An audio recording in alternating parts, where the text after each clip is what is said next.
Welcome to the transit episode for July 2026. It's kind of wild that we're already here because we've been talking about July for so long. July is going to be wild, wild. And the thing is that July isn't all bad. I'm air quoting it if you can't see. It's not like all bad transits or challenging transits. We'll say that because I don't believe astrology is good or bad. I think it's all potentials, and anything that is more challenging is here to teach us a lesson. And so the bigger astrology of July is pretty intense, but most of the transits are actually supportive, but they all have to do with our outer planets, Neptune, Pluto, and Uranus, which are in a little mini triangle that's happening. And so it's going to be really intense. And, as with Uranus, Uranus is shock, it's disruption, it's truth, it's awakening. Pluto is death, transformation, rebirth. Neptune is everything that is not of this world. It is our psyche, it is our dreams, it is it is psychedelics, it is substances, mind altering substances. So, with all that being said, there's a lot going on, and it is supporting a new way, but it can feel super challenging while we're in it. And nothing that I speak to in astrology is ever meant to cause fear, it's not fear mongering is what I'm trying to say. I never want anyone to feel like, oh my gosh, this is so bad. I think that when we look back at history, there are certain things that have come about. We can learn from history. Like they say, like if we don't learn from history, we're doomed to repeat it. So there's those kinds of themes, because a lot of what's happening right now, specifically with Pluto and Uranus, are a bigger story of what was started in the 60s. And when we think about the 60s, we had war, we had Vietnam War, we had the sexual revolution, we had feminism, the rise of feminism, we had a lot of civil rights leaders. So there was a lot of challenges, a lot of kind of awakening, right? We were awakening to the reality of what we were living in the world. And there was a push for a revolution to change that. And so, although a lot of things have changed since the 60s, there are a lot of things that happened. There are a lot of things that we're still kind of maybe in a different way cycling through. And so those things are going to be coming to the forefront again during this time, because this is, again, a story, still part of the story of when Pluto and Uranus were conjunct in the 60s, and they were conjunct at 15 degrees of Virgo. So now obviously Uranus is in Gemini, Pluto's in Aquarius. It's very different like vibes, but it's still playing off, expanding upon that initial story of the conjunction in 1966 was when Pluto and Uranus were exactly conjunct. And because they're slow moving planets, we tend to have conjunctions or any aspects with them are a little bit longer. So we've been talking about this for a little while, and there are separating, like Saturn is the fastest moving of the players that has been inside this little mini triangle. And it's already kind of at 14 degrees of Aries, which is 10 degrees off of where Neptune is. So they're separating, but the themes are still there. And so yeah, then we'll start this with the full moon that's happening in Capricorn on June 29th. So technically not July, but I think it's worth mentioning because this is happening on Monday. This specific episode of the podcast will be coming out on Thursday, the 20, oh my gosh, I don't even know what today is, the 25th, I think. Today is, so it'll be coming out Thursday, June 25th. But the really big day next week is going to be this new full moon in Capricorn that we're having on Monday, June 29th. Okay, now I'm getting myself organized here. So the full moon in Capricorn, we just had our full moon circle inside third space. So if you want to join third space, so much of the conversation lately has been around something shifting. We feel it. Things that once worked don't work anymore. Systems, structures, obviously Pluto kind of crumbled all of that in Capricorn. We were able to see what wasn't working, but we're still in this place of like, okay, well, what do we do now? How do we rebuild now? How do we make it work now? The amount of people I've had conversation with who are in corporate in some capacity and want to do things differently but don't quite know what that is, or they've spent 20 years in a career that doesn't feel aligned for them anymore, and they don't know how to leave that situation. How do I leave this career that I've built with benefits and all these things for over 20 years, when we're so much more seeking peace, seeking joy, seeking things that actually light us up and that bring us life? And I think that we're seeing a space where we want to feel good. We want to feel maybe just like being present with life is maybe what I'm trying to get at, right? It's like we want to feel like we're doing something, like we mean something, like we have a purpose. And that's really, really loud right now, is finding our purpose. And whether it's through career, whether it's through relationship, whether it's through travel, whether it's through anything. I just sat and spent some time really writing out, being very clear about what I want to call in career wise. And a lot of it is kind of time freedom, travel, unlimited income, right? And I think that when we're looking at the traditional career path, there's usually a cap, right? When we think about like corporate, it's kind of a cap there. And it's that kind of quantum leaping energy that we're going to get into. But looping back around to this full moon in Capricorn, I was really reflecting back on my intentions that we set, in January. If you do set intentions in January, I like sometimes do, sometimes don't, but this January felt really potent. And I think Capricorn season, whether you're doing like New Year's resolutions or just setting intentions, Capricorn allows us to be very clear, very practical. It's kind of like, what are the steps to get there? How do we need to get there? And it's ruled by Saturn, which Saturn inherently holds a little bit of struggle where kind of wherever it is in your chart. And we were just on a third space, that full moon in Capricorn call. And one of the women in there has 8 Capricorn placements. I actually have Saturn. So Saturn is not my chart ruler, but Saturn holds the most weight in my chart, which makes sense, where it's like we often choose, when you have a lot of Capricorn or Saturn in your chart, it's like we often choose kind of the harder path, the path of more struggle. Just like naturally, it kind of just like moves that way. We're like, okay, I'm just going to do this. And it might not feel like hard, but people on the outside are kind of like, why are you making things harder than they have to be? And it's like, am I, or is this just like my nature? Because I think about that a lot of times in human design, right? If you have an open ego center, which is like your heart center, that's the biggest shadow in human design. So anybody who has an open ego center, the biggest lesson of that is to remember that you have nothing to prove. And I think about that a lot because I have an undefined ego center. And I'm like, okay, am I trying to prove things? Like, I remind myself that I have nothing to prove, but then also I'm like, but I'm also very Saturnian. So is that just part of who I am? Is like feeling like I have to prove, feeling like I have to struggle, feeling like I have to like choose the harder path to make things worth it a little bit. And so, with this full moon in Capricorn, it's going to be in a T square between the sun and the moon are opposite each other, which is what creates a full moon. And then they are both square to Saturn. So the ruler of the moon is in a T square with the moon, Saturn being at the apex of it. So we might feel a little bit of that struggle. We might feel a need for boundaries. This is what Capricorn is really great at, especially when it comes to our emotions. The moon doesn't really like to be in Capricorn. Moon rules Cancer. So it can't fully express in Capricorn. Capricorn compartmentalizes. I always say with Capricorn moons, it's kind of just like there's a time and a place to feel, and now's not it. We're going to put it in a little box and we're going to revisit it later, hopefully. But oftentimes they don't revisit it later. But it's really important to actually create the space. Saturn, use what Capricorn offers us to actually create a space, create a container to go back and to feel those things, to feel the feelings, to move through it. So with all that being said, full moon in Capricorn, the 29th is going to be pretty intense. There's a lot going on the 29th. And part of what's going on the 29th is that we have the full moon in Capricorn, like we just talked about. We have Mercury stationing retrograde, and then we have Jupiter entering Leo.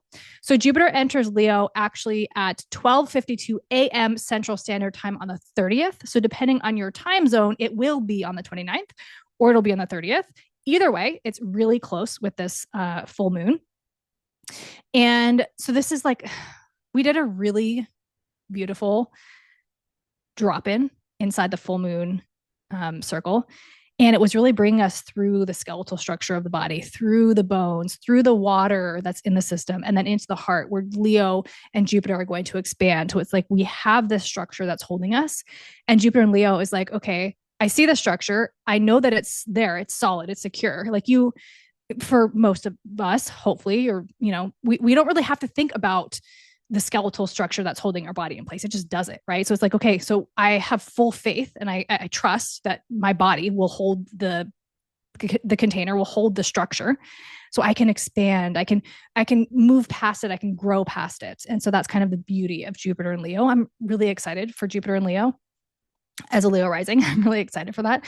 So this full moon kind of holds some duality in there. It's a little bit of, yes, we want the boundaries, we want the structure. We might be feeling a little bit of restriction in our emotional capacity, but also this is opposite Cancer. So we want to feel, we want to be in it. And then we have Mercury retrograde, which is calling us to be inside.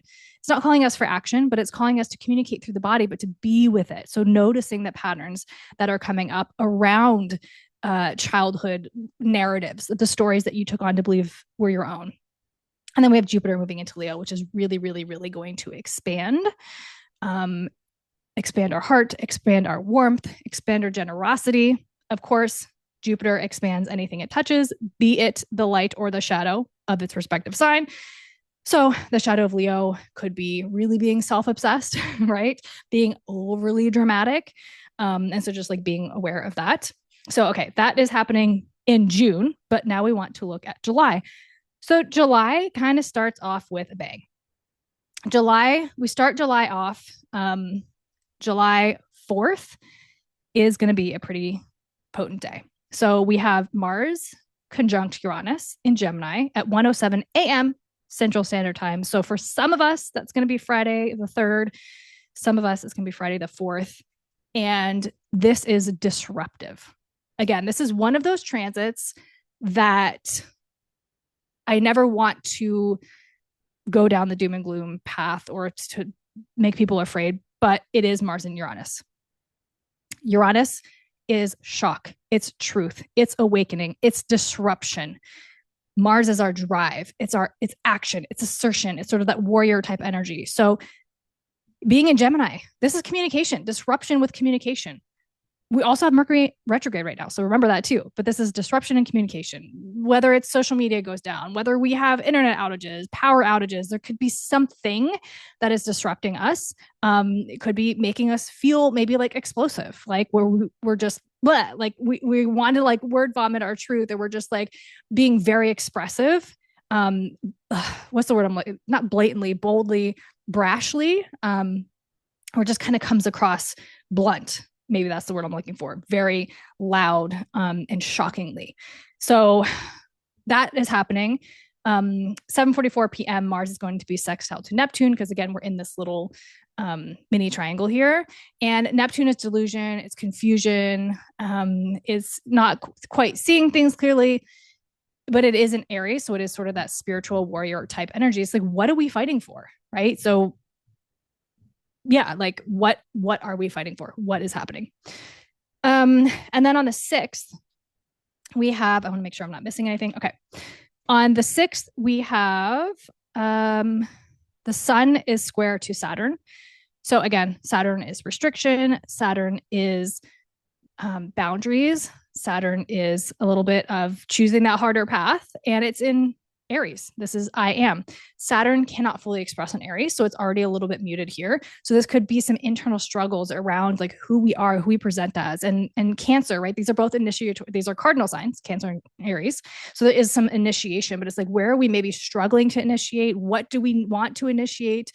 What are the narratives we're holding around initiating, starting something, being ourselves, being authentic, right? And then Tuesday, the 7th, Neptune stations retrograde. Now, outer planets move really slowly. The retrograde tends to be like often for months. So usually we'll feel something during the moment or during the couple days around its retrogression, like when it initially turns retrograde. It might feel a little bit sticky. We might feel confused about the actions that we're taking, the path that we're on. But really paying attention, especially with Neptune, really paying attention to our dreams. So with Neptune stationing retrograde on the 7th, we have Mercury retrograde, we have Pluto retrograde, and now we have Neptune retrograde. So we're kind of getting more into retrograde season now. On Thursday, on the 9th, we have Venus moving into Virgo. Venus in Virgo, Virgo is, again, analytical. It's ruled by Mercury. So it's analytical. It's organized. It's our day-to-day routines. It's our habits that are supporting us. Venus is love, values, beauty, morals, right? It is art. It is aesthetic. It is beauty. It is food.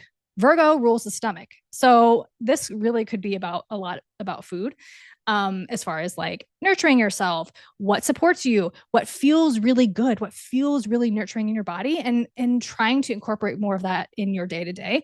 But also, it could illuminate what's not really supportive or where we're not nurturing ourselves, right? It's kind of that push pull between like food is always an interesting one because we have to eat.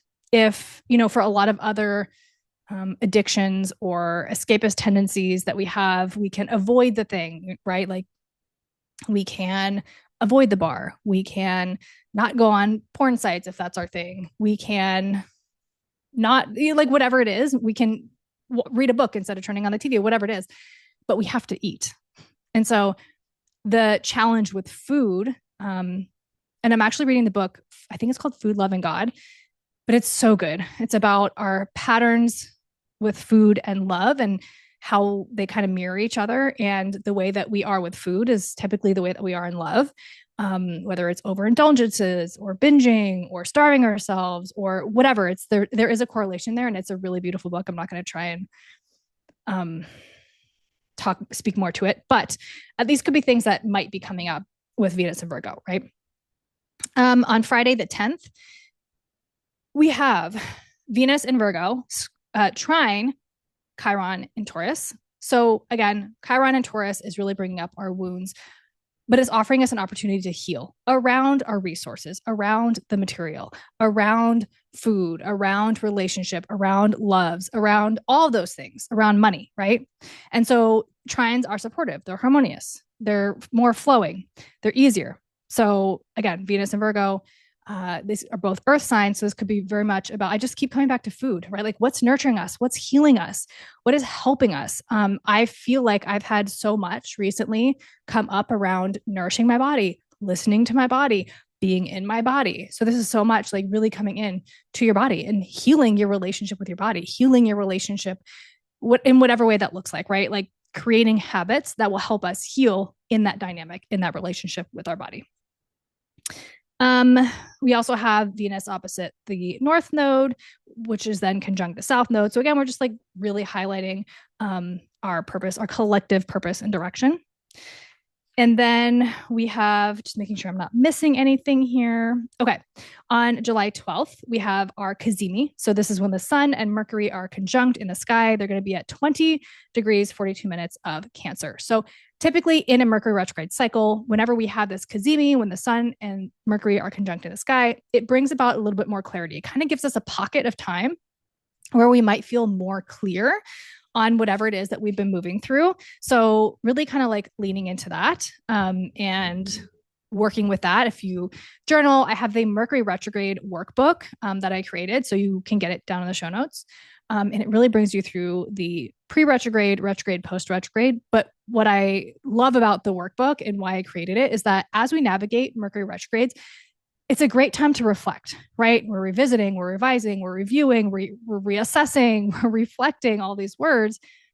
And so having some journal prompts, so the workbook is full of journal prompts to just kind of like move us through it, to really review, to really reflect, to really sit with it, to really process. So grab that down below. It's also inside Third Space. If you're in Third Space, if you want to join Third Space, it's a beautiful space to be. So that's kind of what's happening there. So again, we might have a little bit more clarity. It's still not a time to take action.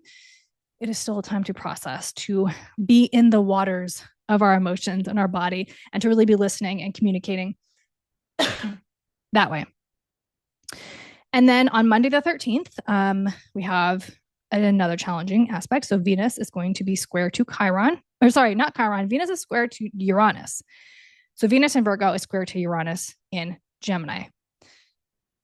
Again, I keep coming back to food. I know a lot of like, we're beginning to have sourcing issues again, just like on random things, but that could be a theme that's happening here. And especially with Venus, which is the natural ruler of Taurus and Libra.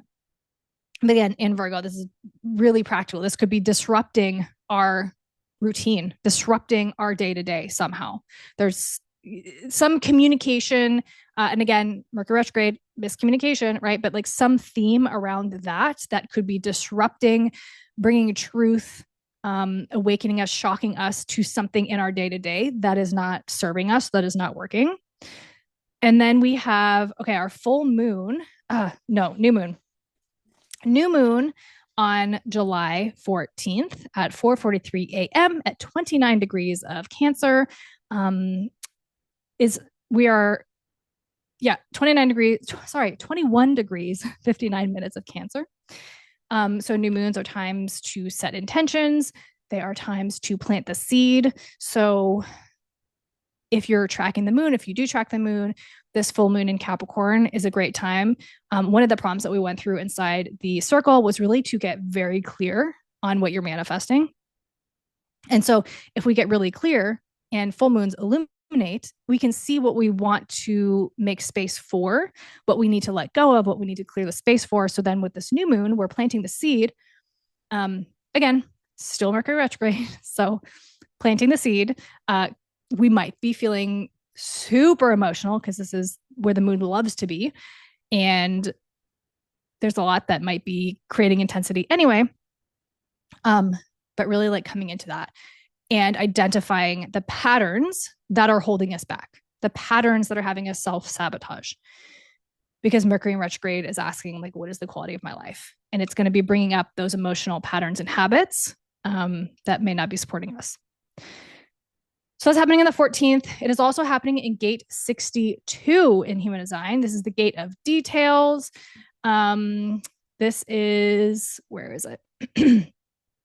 Gate of details, the shadow is intellect. So being too much in our mind when Cancer really wants us to be in our body. The gift is precision. And the city is impeccability. So again, this is in the throat center. And then on the 15th, we have our exact sextile between Uranus and Neptune. So this is highlighting this little triangle is going to be the tightest that it's going to be in July, which is what's making it so intense. Again, they're trines and sextiles, so they're not unsupportive, but the planets that are involved can be challenging. Uranus wants us to wake up to the truth, wants us to see the truth. Now, in a sextile to Neptune, this might make it confusing. So we might feel shocked, but we might feel confused. It's like, what are we seeing? What is coming out? It's like, what are we fighting for? I don't understand any of this. It doesn't make sense. I remember last year I was on a call, I think it was a New Moon Circle with Jana Romer, and she was talking about these like kind of outer planets and like Neptune being in the mix. And she was like, for anyone who feels like things make sense, like those are the people that maybe should be concerned about. Like if shit doesn't make sense to you, it shouldn't. Like that, like especially with Uranus and Neptune, because again, on the one hand, we feel like we're seeing the truth. We're shocked by something we've seen, especially with communication. We just had Mars conjunct Uranus. We have Mercury retrograde. So it's like, what the fuck is even happening? Like miscommunication all over the place. We're coming inside. We're working with our own wounds. And now it's in a sextile to Neptune. Yes, it's supportive, but also what? Confusion, delusion, illusion, all of these things. I am a big fan of being a little bit delulu. I think we all need to be a little bit more delulu in our lives. But of course, like, where do we cross the line between like being a little bit delusional in a supportive way and then crossing the line into absolute delusion? You know, I don't know, to each their own. But I do think that having a little bit of delusion, but like fully being convicted in it, like fully believing it, right? And I think that's where we manifest things, where it's like having complete faith. Like there is no other way. There is no other option.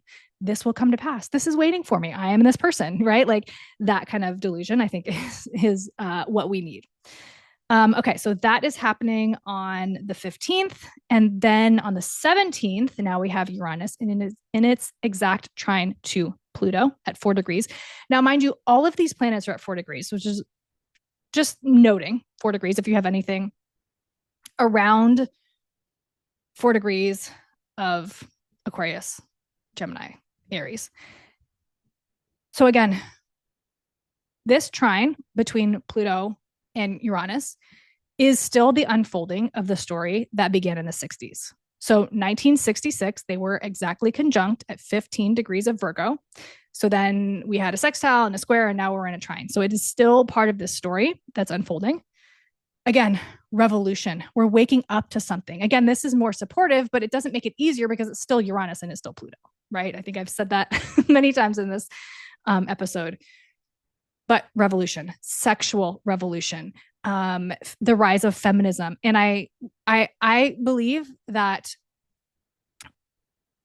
has been something that's been unfolding for a long time. And we need to find the balance.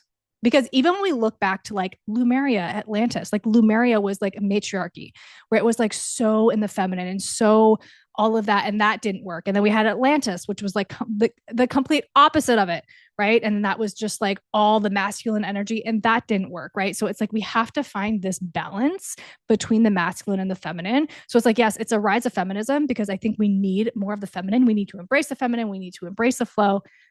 And we need a little bit of the structure. We need a little bit of the masculine to support that, right? And so, again, this is not like gender. This is just energetics. So again, truths being revealed, truths coming to the surface, kind of shocking us, disrupting us a little bit, and still holding those themes from the 60s. Again, like war, revolution, power to the people, Pluto and Aquarius. Uranus is showing us, it's shocking us, it's bringing us truths around what we need to see, what we need to bring in, what we need to awaken to. Technological revolution, technological advances. It's just so much, right? There's so much that, you know, I did a little call inside Third Space on AI, just an AI conversation. I couldn't have a conversation on AI without getting really into Uranus cycles. And of course, like the Pluto Uranus cycle came conjunction, and the current cycle that we're in came up. And anytime Uranus has been in Gemini, there has been some major technological advance. And when we have a major technological advance of something that we don't understand, something that's new, something that radically changes the face of everything that we thought that we knew, right? Because Uranus is also radically shifting our perspective and the way that we thought that we saw things. There is unrest. We don't understand it. And we're trying to like get our footing again within that. So again, that's kind of the theme that's happening there. On the Sunday, the 19th, Mars is going to be sextile to Saturn in Aries. Mars and Saturn is always like driving with the parking brake on. We're trying to move, but Saturn's like, no, slow down. We need a container. We need structure. We need boundaries. We need all these things. And Mars is like, no, let's go. And Mars in Gemini is our mind. It's really quick. It's really flighty. It's really like bold. It's really like communicative, right? Like it wants to like move. And Saturn's like, slow down. Maybe it'll help us structure our mind a little bit. Maybe it'll help us with everything that's going on. Maybe we have like 18,000 things in our mind.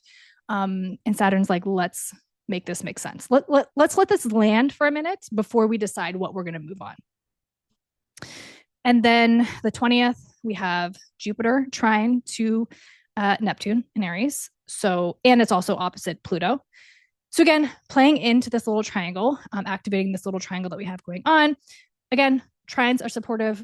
Maybe we might feel, again, that like sort of spiritual warrior energy because Jupiter is expansion, it's abundance, it's luck, it's that guru planet. And Neptune makes it a little bit confusing.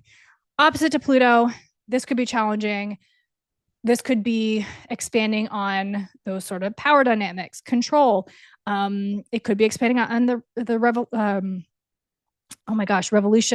revolutionary themes, right? Where again, like Pluto and Aquarius is power to the people. It is rebuilding something.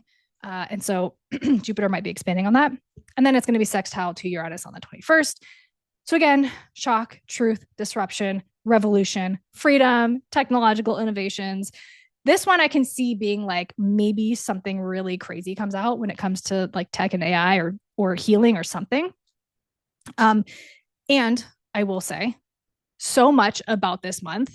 Again, we're in this Mercury retrograde cycle. So we need to be coming into our bodies. We're communicating through our intuition, through our body, through our emotions. And discernment is so, so important. Be so discerning. Come inside, trust yourself. And if you can't trust yourself, pause. Don't react. Just pause, journal, and be with it and allow yourself to move through it.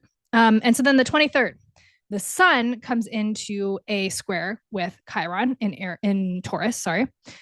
So we're shining light on all of these themes of Chiron and Taurus. Again, It's challenging and it's an opportunity to heal. Mercury also stations direct. So we still have a little bit of a post retrograde phase. So we could still feel a little bit shadowy. But this is a time when, if we're going to move on something, this is a time where we might be gaining that momentum again. Retrogrades are always the most intense around the point that it goes retrograde and the point that it stations direct. So still giving yourself a few days to kind of process it, but this is when, if anything, during the month, we're being given the opportunity more to move. Friday the 24th, Venus is sextile to Mars. Communication, right? Like in our relationships with our body. Again, this is so much about the body because Mars in Cancer, again, communicating through the body. Venus in Virgo, the stomach, the food, how are we nurturing ourselves? What habits support us? And so really coming into that. And then on the 25th, we have Pluto sextile to Neptune. So again, kind of the same things, themes, delusion, illusion. What are we fighting for? Again, if we're having revolution, power to the people, we need to be clear about it. And Neptune might make it a little bit unclear. So, try to avoid escaping from reality. Try to avoid those sorts of substances that Neptune rules, and just like being with it. Sunday, the 26th, Saturn stations retrograde. So again, that point of retrogression, is that the right term? Retrogression. It's like that when the train comes to a stop, right? Like everybody's kind of like thrown forward a little bit and then it changes directions and it's like this like shuddering of movement. So it's always going to be a little sticky, a little uncomfortable. Again, Saturn already doesn't really like to be in Aries. So this could make it a little bit more challenging. Like, who am I? What am I fighting for? What am I doing here? I need more boundaries, but we don't want to be too boundaried, but we want to be boundaried enough. So just like noticing what comes up. In the nodes switch this day. So we move from Pisces Virgo axis into Aquarius Leo axis. So the nodes are shifting. Our point of attention, our collective purpose, our direction is shifting to be eventually supportive in this whole, power to the people, the humanitarian, freedom, technology, future oriented type of energy. But of course, wherever we have the North Node, we might feel a little challenging because where we find comfort is in the South Node. So we find comfort in being generous and warm. And it's not to say that Aquarius can't be those things, but it's a little bit different. Aquarius is an air sign. Aquarius emotionally, so this is the North Node, so it has nothing to do with your emotions, but Aquarius emotionally can appear really cold. And I always say that if you have an Aquarius moon, it's like in order to do things radically different, in order to be the oddball and to be the weirdo and to do things differently, we have to be a little bit, I don't want to say not sensitive, but we can't let every single thing bother us, or it's going to be really hard. Then, okay, so the sun also moves into Leo. When did the sun move into Leo? I totally missed the sun moving into Leo. The sun moved into Leo on the 22nd. So sun moves into Leo, joining Jupiter, joining joining Jupiter, joining Venus. And then now the nodes are in like a permanent retrogression. So they're always moving backwards. So when the nodes move, the North Node is moving into 29 degrees of Aquarius versus 1 or 0 degrees of Aquarius. Okay, so now the sun is in Leo. It is opposite to Pluto. It is trine to Neptune, and it is sextile to Uranus, all on the same day, Monday, the 27th. This could feel like a lot. It can feel like a lot. Again, so many people are feeling this shift. So many people are feeling like they need to be doing something different, but they just don't know what it is. So many people are asking for something different. They want to feel more like, honestly, the word alive comes to me. We want to feel like we're living our life versus going through the day to day. And yet, because we're human and because we're used to certain ways and patterns and habits, and this is what Mercury in retrograde is supporting us in figuring out. It's like, how can we identify our patterns that are not supporting us, right? And moving through that. So this could be a really big day, just like activating all of these planets because they're all at 4 degrees of their respective signs. Um, and then we have a full moon in Aquarius on the 29th at 9:35 a.m. Central Standard Time. And at 6 degrees of Aquarius, you guessed it, it's super, super close. It's conjunct Pluto. So it's activating this whole mini triangle. This full moon is going to be opposite to the sun, and it's going to be opposite to Jupiter. It's going to be trine to Uranus, sextile to Neptune, and conjunct Pluto. So expect this moon to be intense, to say the least. It's going to be big. It's also happening in gate 41 because that's where Pluto is sitting. Gate 41 activates the emotional experience. This is the gate of fantasy. And so it's shadows and fantasy when we're kind of like off in fantasy land. And then the gift is in revolution, knowing what we're moving on, knowing what we're fighting. Again, that power to the people type of energy, but doing it intentionally. And then its city is in rebirth. So this is the whole point of Aquarius, right? Like Aquarius is ruled by both Uranus and Saturn. And so when we think about Saturn, it's like Saturn brings the systems and structures, but it's like Aquarius has been so embedded in the system when we look at the story of the zodiac, right? So Aquarius has been so embedded in the system that it knows what works and what doesn't.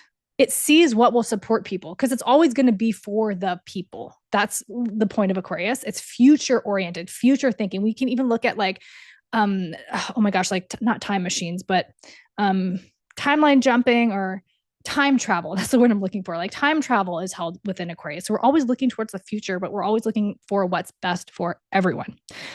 So this is going to be a big one. Obviously, come check back because I will always have either more on the podcast or Substack posts. Join us in third space because we're having circles. We have full moon circles in third space. We're talking about all the stuff, the transits.